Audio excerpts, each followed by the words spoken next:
चलिए शुरुआत करते हैं, प्रश्न संख्या पहले की ओर चलते हैं। सर्वोच्च न्यायालय, ये कुछ संस्थाएं दी गई हैं भारत के और उससे संबंधित आर्टिकल दी गई हैं, ये आपको बताना है। सरल प्रश्न है। भारत का सर्वोच्च न्यायालय, election commission of India, finance commission और यूनियन पब्लिक सर्विस कमीशन, उसके संबंधित आर्टिकल दिए गए हैं और आपको उसको मिलाना है।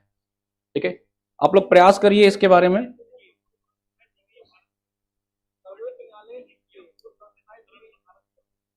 चलो भाई आ जाओ, फटाफट सभी लोग आ जाओ। चलिए, सुप्रीम कोर्ट ऑफ इंडिया के बारे में, सुप्रीम कोर्ट ऑफ इंडिया के बारे में आप जानते हैं, सुप्रीम कोर्ट ऑफ इंडिया। ठीक है भाई, इसमें कुल जो है कुल कितने जजेस हैं? कुल 34 जजेस होते हैं। कहाँ पे है इसका बेंच? वो कहाँ पे है आपका? नई दिल्ली में इसका बेंच है, याद रखेंगे, सुप्रीम कोर्ट ऑफ इंडिया की। ठीक है, इसके एक आर्टिकल है, आर्टिकल 143, बड़ा इंपॉर्टेंट है ये। इसमें क्या होता है, इस आर्टिकल के तहत जो है ये राष्ट्रपति इससे सलाह मांग सकता है और ये राष्ट्रपति को सलाह दे भी सकता है। आर्टिकल 143 के तहत, बड़ा इंपॉर्टेंट, ध्यान रखेंगे। अगर किसी व्यक्ति के फंडामेंटल राइट की जो है हानि हो रही है तो वो आर्टिकल 32 के तहत सुप्रीम कोर्ट जा सकता है। ठीक है, और इसी आर्टिकल, ये जो है सुप्रीम कोर्ट कहलाता है गार्जियन। किसका गार्जियन है? एक व्यक्ति के मूल अधिकारों का गार्जियन है आपका सुप्रीम कोर्ट। तो ये ध्यान रखेंगे। इसमें भारत के सीजीआई कौन है? चीफ जस्टिस ऑफ इंडिया कौन है और वो किस नंबर के सीजीआई हैं? आप लोग कमेंट करके बताइए। हाँ, एडवाइस वाला है। ठीक है, चलो, इलेक्शन कमीशन, इलेक्शन कमीशन इस समय आपके 26th इलेक्शन कमीशन जो है वो ज्ञानेश कुमार जी हैं भाई। कौन है आपके? ज्ञानेश कुमार जी हैं, इनका नाम याद रखेंगे। ठीक है, ये आपके 26वें इलेक्शन कमीशन है। इलेक्शन कमीशन के बारे में आर्टिकल 324 में है, 326 में है, ये आपको बताना है। Article 326 adult franchise, adult suffrage की बात करता है, याद रखेंगे। ये कहता है कि 18 साल का कोई भी बालक होगा वो जो है चुनाव में पार्टिसिपेट कर सकता है। फाइनेंस कमीशन की बात करें तो फाइनेंस कमीशन का जो गठन होता है हर 5 सालों पे प्रेसिडेंट ऑफ इंडिया करता है। कौन? भारत का राष्ट्रपति करता है, ये ध्यान रखेंगे। इस समय जो आपके 16th फाइनेंस कमीशन बन रखा है जिसके अध्यक्ष कौन है? अरविंद पनगड़िया जी हैं, ये ध्यान रखेंगे। अरविंद जी इसके अध्यक्ष हैं आपके 16 फाइनेंस, आर्टिकल 32 के तहत। जस्टिस सूर्यकांत अभी हायर में आया भी था। कौन है आपके? जस्टिस सूर्यकांत हैं। ठीक है, किस नंबर के हैं कोई बताओगा? किस नंबर के हैं ये? ठीक है, तो ये संघ लोक सेवा आयोग यूपीएससी। अच्छा, यूपीएससी से संबंधित एक आर्टिकल बहुत इंपॉर्टेंट है, याद रखेंगे, आर्टिकल 317। ये आर्टिकल कहता है कि सुप्रीम जो आपके यूनियन पब्लिक सर्विस कमीशन है इनके मेंबर्स को कदाचार के बेसिस पे राष्ट्रपति हटा सकता है। वो चाहे यूनियन पब्लिक सर्विस कमीशन हो या स्टेट पब्लिक सर्विस कमीशन हो, दोनों का मेंबर्स अध्यक्ष किसी को हटाना हो तो राष्ट्रपति ही हटाएगा, इस बात का ध्यान रखेंगे। स्टेट पब्लिक सर्विस कमीशन की नियुक्ति राज्यपाल करता है लेकिन उनकी फील्डिंग सेट करनी होगी तो राष्ट्रपति को ही बुलाना पड़ेगा और उसके लिए आर्टिकल 317 में बताया गया है, इस बात का ध्यान रखेंगे सभी लोग। ठीक है, चलो, तो संघ लोक सेवा आयोग का क्या हो जाएगा? डी का हो जाएगा आपका तीसरा। ठीक है भाई, डी का क्या हो जाएगा आपका? डी का हो जाएगा आपका तीसरा। फाइनेंस कमीशन आर्टिकल 324 ये हो जाएगा आपका बी, इलेक्शन कमीशन। ठीक है, इलेक्शन कमीशन चौथे का बी हो जाएगा। 280 ये हो जाएगा आपका सी, दूसरे का सी हो जाएगा। 124 ये किसका है आपका? 124 ये है सर्वोच्च न्यायालय एक, यानी का ए का 1, 2 का सी, 3 का डी और ए सी डी बी। ए सी डी का है 1, बताओ, 1 का ए का 1, ए का 1, 2 का सी, ठीक है, यानी कि बी का तीसरा, ए का 1, ये आपका ये वाला ऑप्शन हो गया 1423। ठीक है, 1423 ऑप्शन डी हो जाएगा। हाँ, डिस्क्वालिफिकेशन संबंधित ये ध्यान रखेंगे। ठीक है, 53rd है, बहुत बढ़िया। भारत के 53rd चीफ जस्टिस हैं इस समय आपके सूर्यकांत जी। इसका सही जवाब लिख लीजिएगा, बाकी सारे आर्टिकल याद रखेंगे सभी लोग। ठीक है, सारे आर्टिकल। अच्छा, एक आर्टिकल है आर्टिकल 312, ये भी याद रखेंगे। ये आर्टिकल ऑल इंडिया सर्विस की बात करता है। किसकी बात करता है? ऑल इंडिया सर्विस की बात करता है। भारत में कुल 3 ऑल इंडिया सर्विस हैं और अगर भारत में चौथा ऑल इंडिया सर्विस बनाना होगा उसके लिए राज्यसभा से परमिशन लेना पड़ेगा, ये ध्यान रखेंगे सभी लोग। ठीक है, आगे बढ़े। आगे चला जाए, नेक्स्ट प्रश्न में मूव करें भाई हम लोग। इतना चीजें क्लियर हैं, एक प्रश्न से आपको इतनी चीजें क्लियर हुई कि नहीं हुई? ठीक है, एक क्वेश्चन से आपको इतने सारे आर्टिकल मिले। अब आप में से कई लोग कहते हो कि सर आर्टिकल ही नहीं याद होता है। मैं कहता हूं यार आर्टिकल याद क्यों करते हो? ये मॉक टेस्ट वाली सीरीज देखो ना, इतने सारे आर्टिकल बता दूंगा कि जो परीक्षा में आते हैं, जो पूछे जाते हैं, सब यहीं रटा देंगे। जरूरत ही नहीं पड़ेगी एक्स्ट्रा आर्टिकल याद करने की। ये सारे आर्टिकल याद करते चलो, आपके धीरे धीरे बहुत सारे आर्टिकल आपके तैयार हो जाएंगे, काम खत्म आपका। ठीक है भाई, आगे बढ़े, नेक्स्ट चलें। चलो अब इसी बात पे बता दो भाई कि आर्टिकल जो है 108 क्या है और आर्टिकल जो है 110 क्या है। ये दोनों आर्टिकल बता दो, कमेंट करके मुझे लिख देना, पिन कर देना। ठीक है, कमेंट करके बता देना कि सर ये आर्टिकल ये है, आपने बताया था, मुझे याद भी है। प्रश्न संख्या 2 पे आते हैं। कह रहा है कि नॉट करेक्टली मैच, आपको बताना है इनमें से कौन सा करेक्टली मैच नहीं है। आ जाए भाई, ये भी देख लेते हैं क्या कहना चाहते हैं भाई साहब। कह रहा बेम्बानाड केरल में है, लोकटक मेघालय में है, डल झील कश्मीर में है, पुलिकट झील आंध्र प्रदेश में है। आपको बताना है कौन सा करेक्टली मैच नहीं। बहुत बढ़िया, अब आप लोग कमेंट करके बता दीजिएगा, जो बाद में देखेंगे वो कमेंट में मतलब डाल देंगे तो हम लोग देख लेंगे। ठीक है, चले चलो। बेम्बानाड ये केरल में है भाई, वन ऑफ द बिगेस्ट, सबसे बड़ी झीलों में से एक आती है, ये केरल में है, बिल्कुल सही जवाब है। ठीक है भाई, मेघालय कह रहा बेम्बानाड जो है आपके मेघालय में है। बताओ, लोकटक आपके जो है मेघालय में है, डल कश्मीर में है। बहुत बढ़िया, बहुत लोग कश्मीर में जाते हैं। चलो, डल से एक बात याद रखना, कश्मीर से एक बात और याद रखना।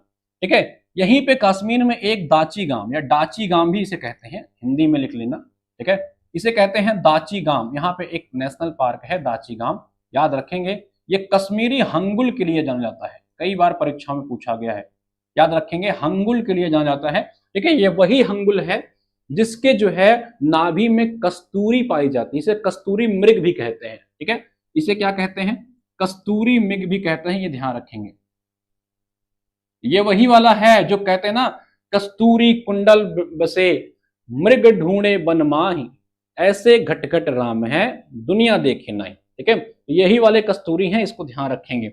चलें, तो पुलिकट आंध्र प्रदेश, आंध्र प्रदेश से कुछ याद आ रहा है क्या आपको? अभी करंट अफेयर का कोई न्यूज आंध्र प्रदेश से याद आ रहा है जो हम लोग ने आपको बताया हो? ठीक है भाई, दाचीगाम एनपी रेंडर, बहुत बढ़िया, हंगुल। ठीक है, बताओ कुछ याद आ रहा है करंट अफेयर से? यहाँ पे कुछ बनाया गया है क्या आंध्र प्रदेश में?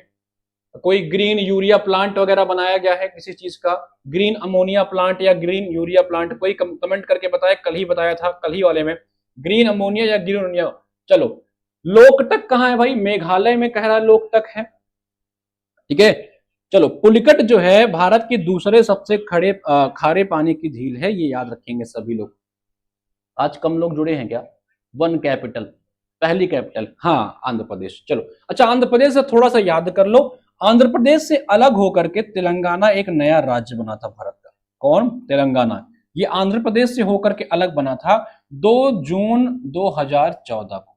ठीक है, और जब ये भारत का नया राज्य बना था तो उस समय भारत का 29वां राज्य था। आज के समय में भारत का 28 राज्य हैं, तो ये 28वां मानोगे इसको, लेकिन जब बना था तो भारत का 29वां राज्य था, ये ध्यान रखेंगे। ठीक है, बताइए, मणिपुर में ग्रीन यूरिया प्लांट, बहुत बढ़िया अक्षय, तो यहीं पे ग्रीन यूरिया प्लांट बना है, ये ध्यान रखेंगे। ठीक है, चलो, तो ये जो आपका मेघालय में है लोकटक, ये मेघालय में नहीं है, कल ही बताया था, ये आपके मणिपुर में है। कहां पे है? मणिपुर में है भाई। और मणिपुर जो है राष्ट्रपति शासन लगवाने के मामले में नंबर 1 पे रहा है। ठीक है, तो ये आपके मणिपुर में है, याद रखेंगे। और ये जो है विश्व का एकमात्र जो है फ्लोटिंग नेशनल पार्क है, तैरता हुआ नेशनल पार्क है, मणिपुर में है, ध्यान रखेंगे। ये अपने फुमदी के लिए जाना जाता है और अपने डांसिंग डियर के लिए भी जाना जाता है। Oh my dear, happy new year. ठीक है, डांसिंग डियर के लिए भी जाना जाता है, याद रखेंगे। दिस इज इन आपके मणिपुर, नॉट योर मेघालय। तो सही जवाब हो जाएगा ऑप्शन नंबर बी। चलें अगले प्रश्न पे आते हैं। सुमेलित नहीं था, पूछा था, ये ध्यान रखेंगे। कौन सा जो है मल्टीपर्पज प्रोजेक्ट जो है नॉट करेक्टली मैच? बताओ। सलाल जो है चिनाब नदी पे है, उकाई बनास पे है, बाण सागर सोन पे है, थीन रावी नदी पे है। कौन सा नॉट करेक्टली मैच बता रहा है, ये आपसे बता रहा है। ठीक है, बताओ बाण सागर कहां पे आता है भाई, बाण सागर कहां पे, अच्छा सोन किसकी ट्रिब्यूटरी है, सबसे पहले ये बता दो, ये सोन जो है किसकी ट्रिब्यूटरी है, गंगा की या यमुना की या चंबल की या किसी और की, बताओ सोन किसकी ट्रिब्यूटरी है और कहां से निकलती है। सबसे पहले तो आप लोग ये कमेंट करके बताओ कि सोन किसकी ट्रिब्यूटरी है और कहां से निकलती है। ठीक है, मध्य प्रदेश, यूपी और बिहार का संयुक्त प्रोजेक्ट है, ये ध्यान रखेंगे, एमपी यूपी और बिहार का ये ज्वाइंट वेंचर है आपका, कौन सा, बाण सागर, ये याद रखेंगे। ठीक है, तो ये जो थीन परियोजना है इसी को हम लोग रणजीत सागर के नाम से भी जानते हैं, किसके नाम से जानते हैं, रणजीत सागर के नाम से भी जानते हैं पंजाब में, रणजीत सागर, इसी को थीन भी कहते हैं, ये अलग नाम से मत समझिएगा। ठीक है, इसी को रणजीत सागर या थीन के नाम से जानते हैं, ये आपके रावी नदी पे है, पंजाब में है, ये ध्यान रखेंगे। ठीक है, चलो बताओ सोन किसकी ट्रिब्यूटरी है, अमरकंटक से निकलती है, गंगा की है, बहुत बढ़िया। ये कहां से निकलती है सोन भाई, अमरकंटक की पहाड़ियों से निकलती है। अमरकंटक कहां पे है, कोई बताएगा क्या। ठीक है, चलो नर्मदा का नाम सुना है, नर्मदा, इसी नर्मदा पे जो है एक बहुत फेमस जो है वाटरफॉल है धुआंधार। ठीक है, ये याद रखेंगे। चलो तो उकाई, बनास, सलाल, चिनाब, अब कह रहा है कौन सा करेक्टली मैच नहीं है, तो भैया उकाई जो है ना वो आपके कहां पे है, गुजरात में है, तापी नदी पे है, नॉट आपके बनास, कहां पे है ये, बनास में नहीं है मेरे भाई, this is on your Tapi. ठीक है, तापी नदी पे है। अच्छा मुझे बताओ कोई, तापी रिवर की क्या विशेषता है, ये ईस्टर्न फ्लोइंग रिवर है या वेस्टर्न फ्लोइंग रिवर है, कोई ये बताया, तीसरे का भी। ठीक है, कल मैंने बताया था कि कौन कौन सी नदियां जो हैं एस्चुरीज बनाती हैं, कई नदियों का नाम बताया था आप सभी को, जिसमें से नर्मदा थी, साबरमती थी, माही थी, पेरियार थी, ऐसी कई नदियों का नाम बताया था जो वेस्ट की तरफ फ्लो करती हैं और एस्चुरीज का निर्माण करती हैं। तो क्या बताइए उसमें से तापी भी था क्या। ठीक है, क्या तापी भी एस्चुरी का निर्माण करती है, कमेंट करके लिखिएगा आप सभी लोग। ठीक है, चले तो इसका जो सही जवाब है वो है आपका ऑप्शन नंबर बी। ठीक है भाई,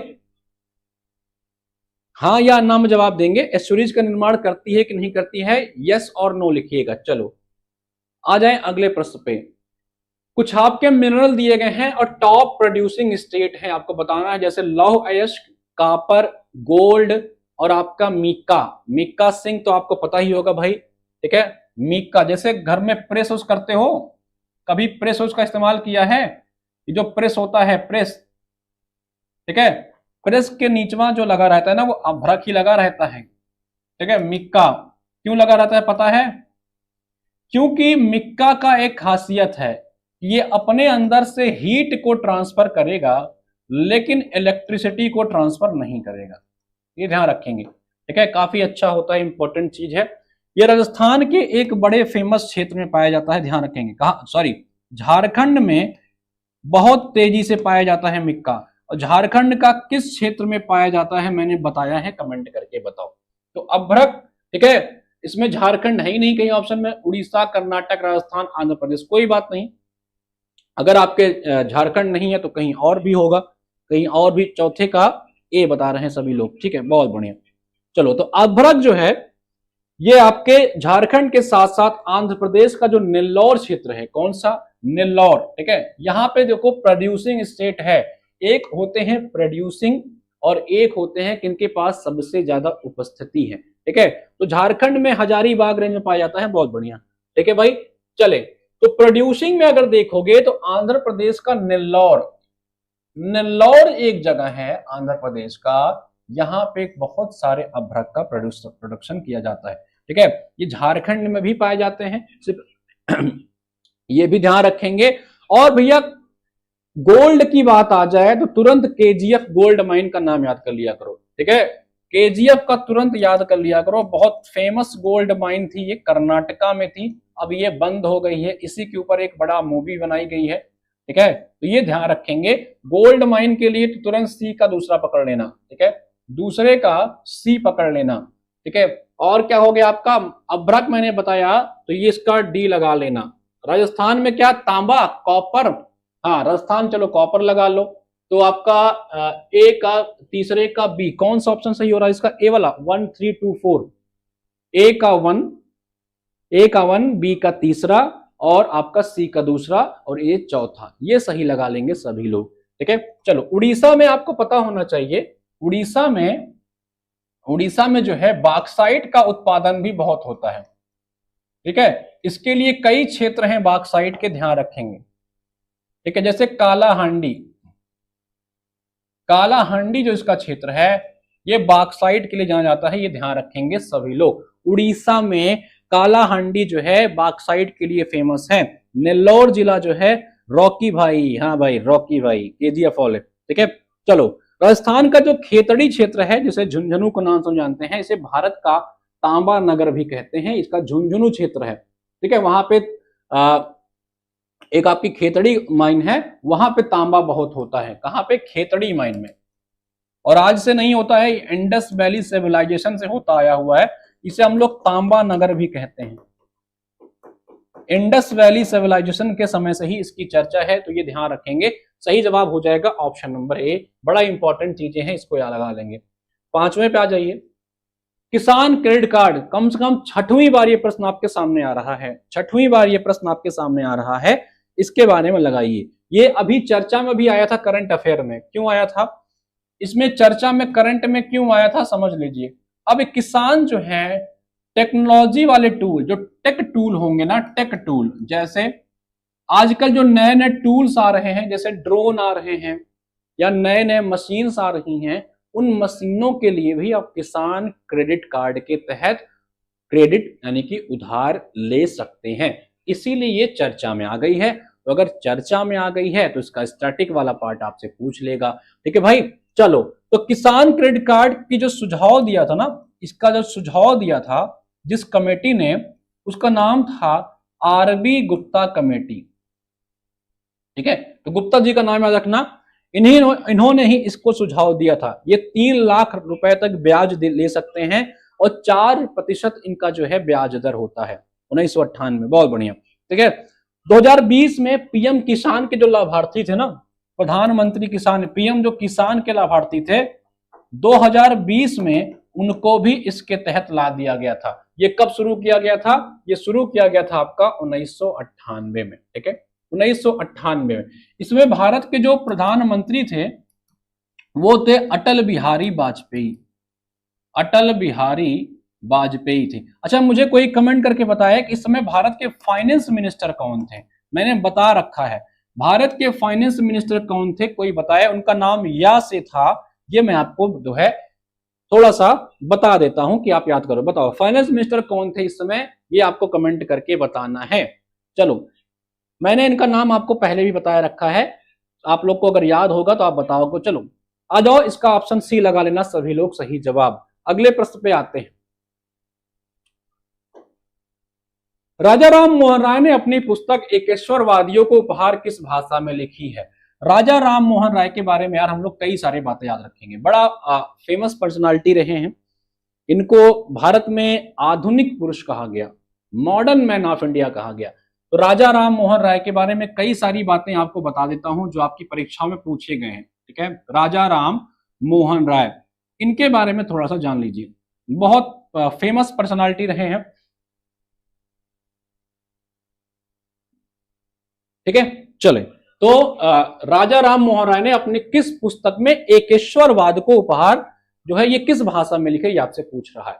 संस्कृत, हिंदी, उर्दू या फारसी? चले भाई, तो राजा राम मोहन राय, मैंने कहा ये इन्हें हम लोग मॉडर्न मैन ऑफ इंडिया कहते हैं, आधुनिक पुरुष कहते हैं। सबसे पहले अगर पूछे आपसे कि भैया भारत के आधुनिक पुरुष किसको कहा गया है, मॉडर्न मैन किसको कहा गया है, तो यही राजा राम मोहन राय, इसे मॉडर्न मैन। इनको राजा की उपाधि, जो इनका राजा का टाइटल है, अगर ये पूछे कि इनको राजा का टाइटल किसने दिया है, तो याद रखेंगे इनको राजा का जो टाइटल दिया है ये दिया था अकबर द्वितीय ने। किसने?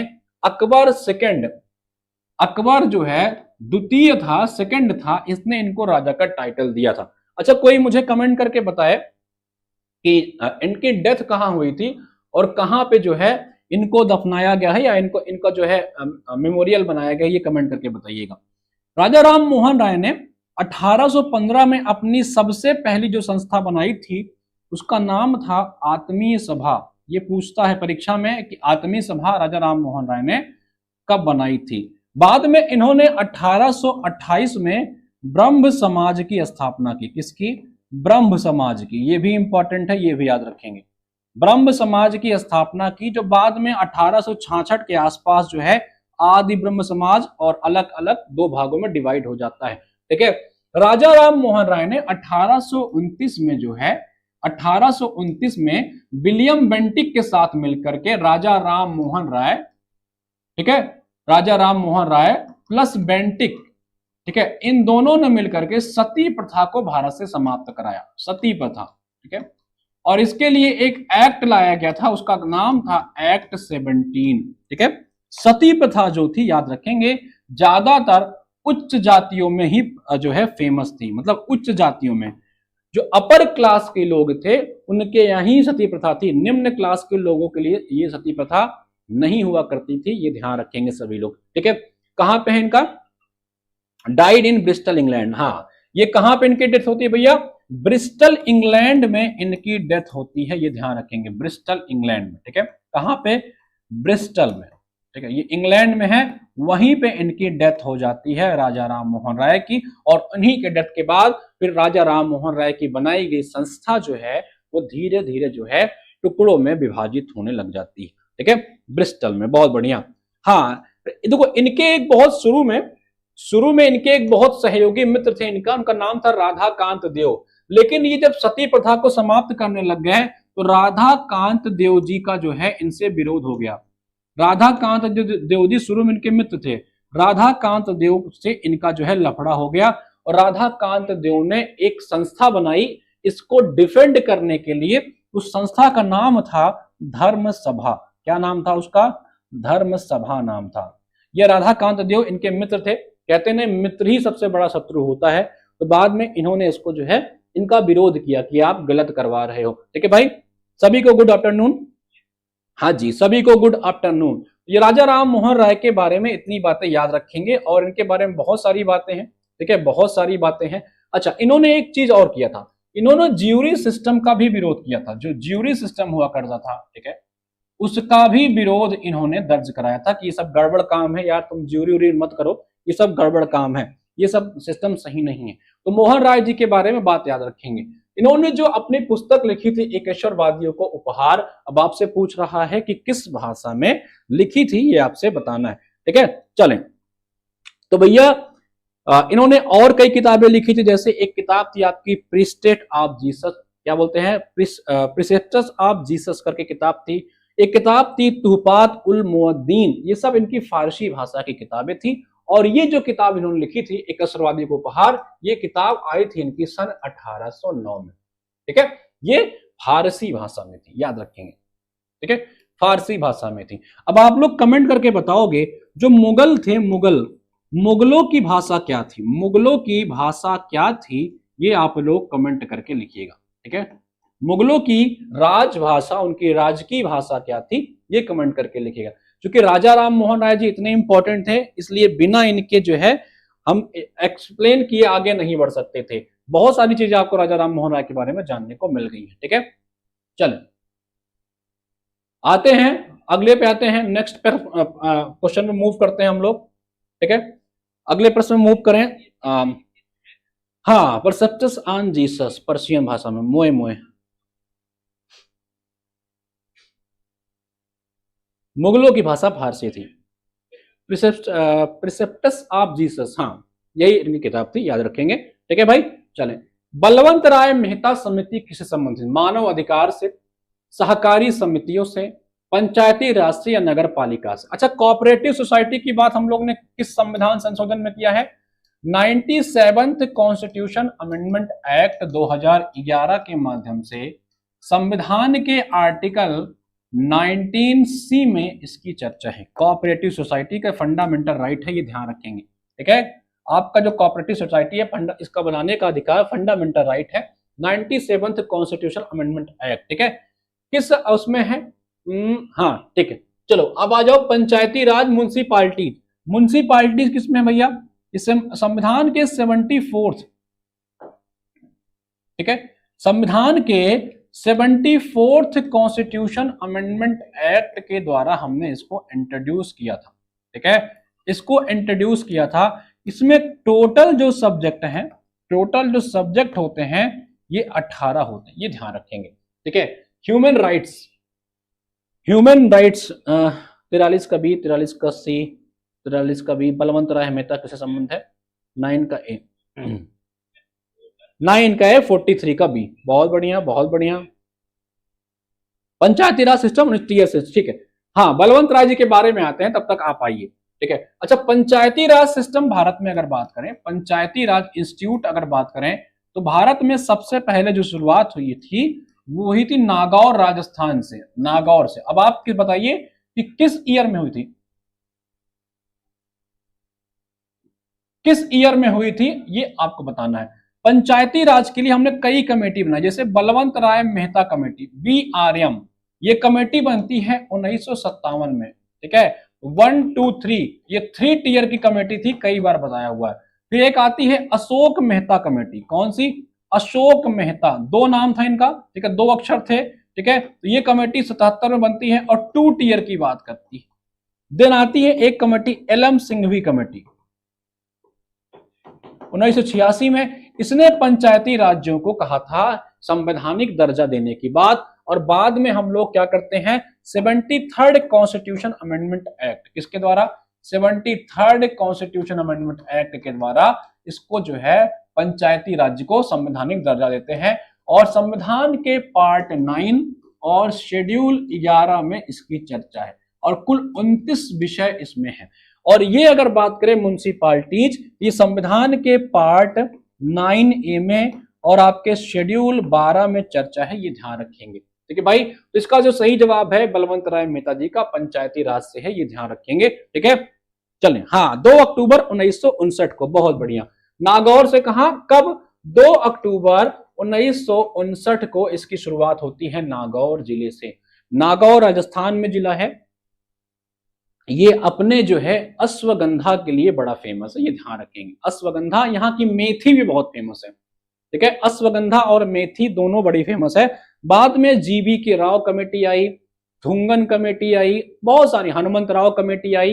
ये सारी कमेटी पंचायती राज पे कुछ न कुछ सुझाव देने लग गए।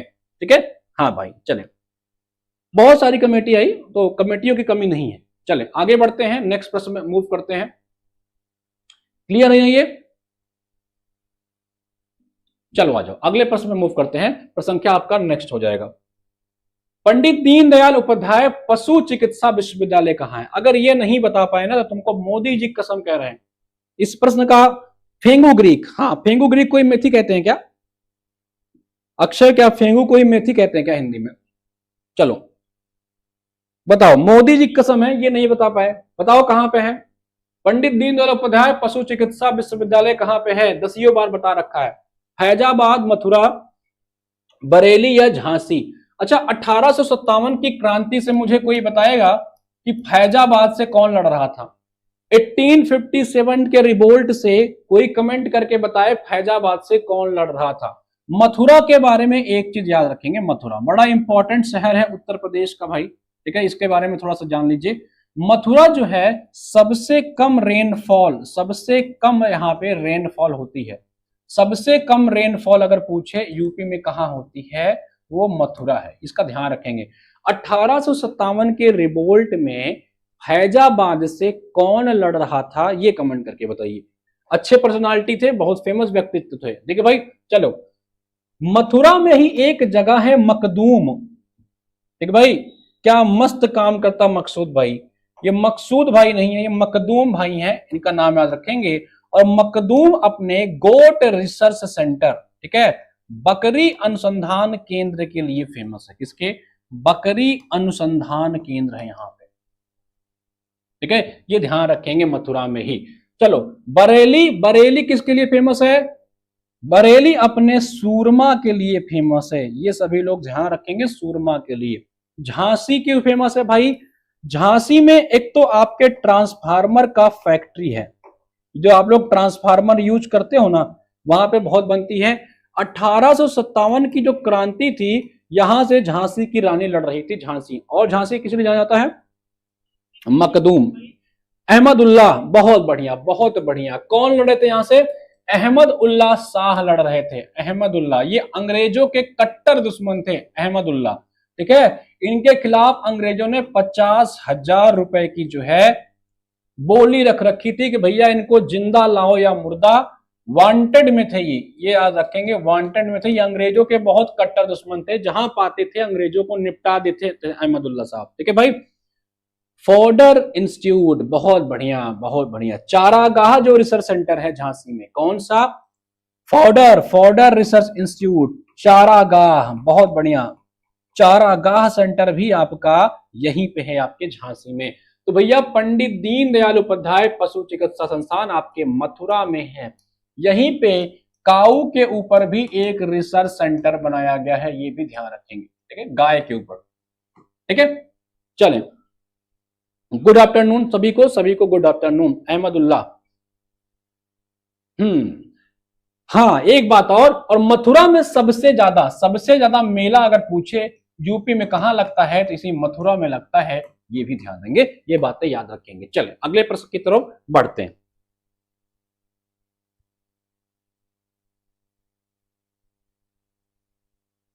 ठीक है, चलो नेक्स्ट प्रश्न की तरफ देखते हैं हम लोग। अगला प्रश्न आपका क्या है?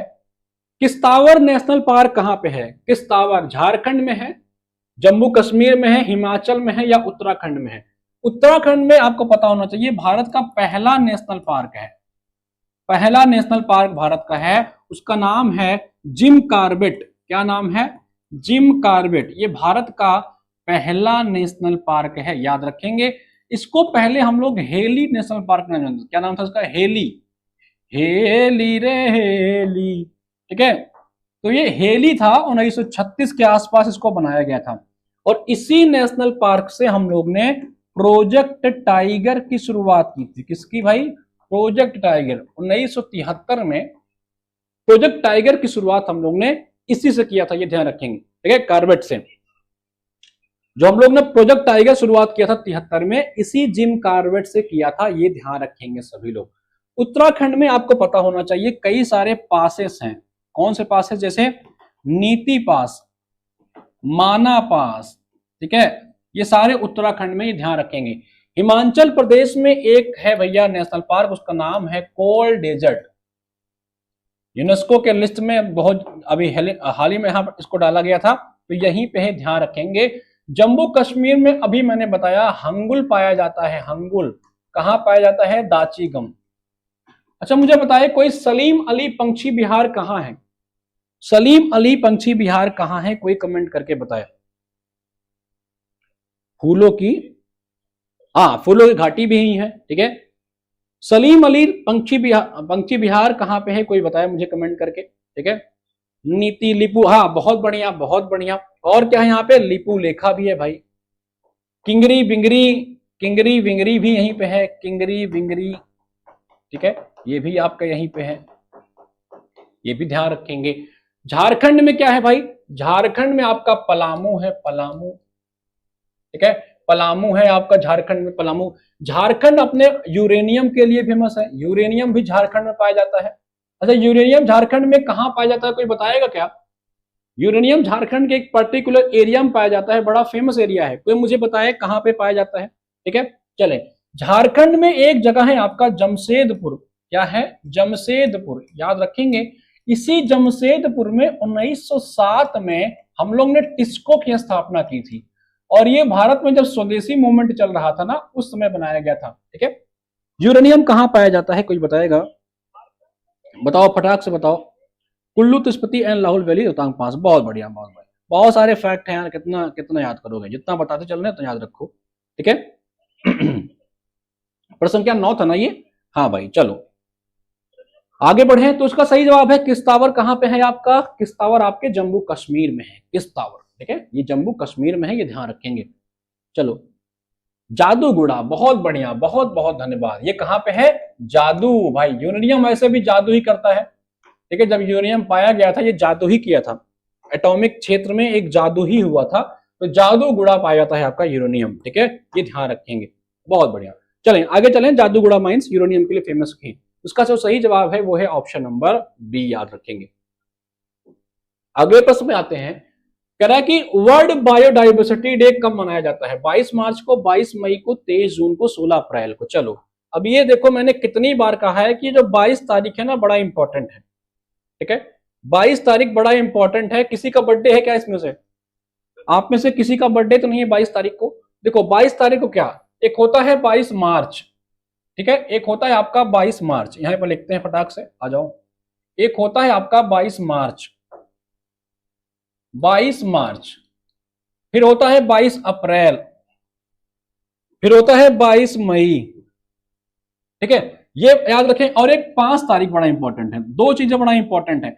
एक होता है 5 आपका जून, एक होता है 5 अक्टूबर, एक होता है 5 सितंबर, और कोई हाँ, ठीक है।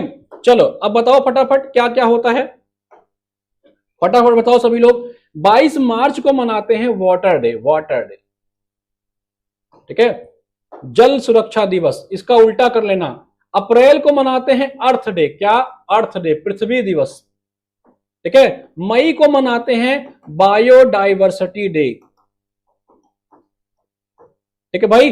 चलें, जून में क्या मनाते हैं? 22 अप्रैल को अर्थ डे वाटर, बहुत बढ़िया। जून को क्या मनाते हैं हम लोग? मनाते हैं विश्व पर्यावरण दिवस, ठीक है, एनवायरमेंट डे, एनवायरमेंट डे मनाते हैं। और 1972 में पहली बार स्टॉकहोम कन्वेंशन में इसकी घोषणा की गई थी, और 1973 में हमने इसे पहली बार मनाया था।